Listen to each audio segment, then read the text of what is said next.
நேற்று எங்கள் கட்சி சார்பில் சென்னை தலைமை கழகத்தில் இஃப்தார் நோன்பு திறப்பு நிகழ்ச்சி நடந்திருக்குங்க. ப்ரோ அரசியலுக்காக என்னென்னலாம் பண்றீங்க ப்ரோ? ஐயா, மற்ற கட்சி மாதிரி அரசியலுக்காக இதெல்லாம் பண்ணுறது கிடையாது. இது வந்து கேப்டன் எப்பத்துலேருந்து ஒவ்வொரு ரம்ஜான் பண்டிகைப்பவும் அந்த இஃப்தார் நோன்பு நிகழ்ச்சி வந்து கண்டிப்பாக நடத்தியே தீருவார். கேப்டனை பொறுத்தளவு வந்து பார்த்தீங்கன்னா ஜாதியும் கிடையாது, மதமும் கிடையாது. அவர் எல்லாத்தையும் சமமாக நினைக்கக்கூடியவர்.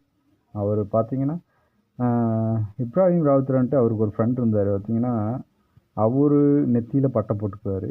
எங்கள் கேப்டன் வந்து பார்த்தீங்கன்னா ஐயப்ப சாமிக்கு மாலை போடுவார், சர்ச்சுக்கு போவார், பள்ளிவாசல் போவார்.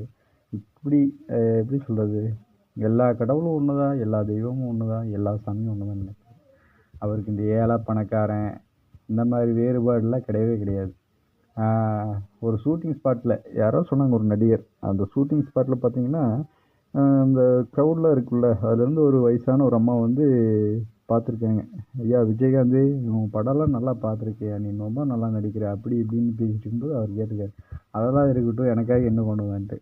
என்கிட்ட என்னையா இருக்க போகுது, கூழோ கொஞ்சம் தான் என் வீட்டில் இருக்குது, நீ எல்லாம் என் வீட்டுக்கு வருவியா, என் வீட்டில் சாப்பிடுவியா அப்படி இப்படின்னு கேட்டிருக்காங்க. அடுத்த நாள் வந்து அவர் வந்து அந்த வயசான ஏழ்மையான அம்மா வீட்டுக்கு வந்து போயிருக்கார்.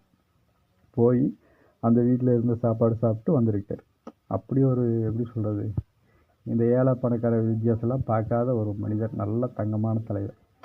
இன்னும் சொல்லப்போனால் எங்கள் கட்சியில் தான் அதிகமான இஸ்லாமியரே இருக்கிற ஒரு கட்சியாக இருந்துச்சு. இப்போ இருக்கேன்னு தெரியல, எனக்கு இருந்துச்சு. கேப்டன் நல்லா இருக்கணும்னு சொல்லி எங்கேயுமே பார்க்க முடியாத ஒரு இது. ஒவ்வொரு இந்துக்களும் கிறிஸ்டின்களும் பள்ளிவாசலில் போய் வேண்டிகிட்டு இருந்தாங்க.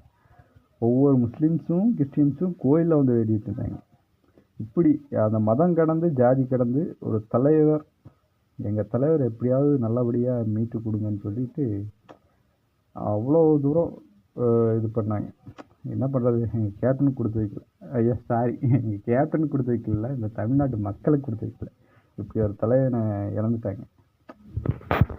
அவருக்கு இந்த ஜாதி மதம்லாம் ஒன்றுமே கிடையாது, எல்லாம் ஒன்று தான் நினைப்பார்.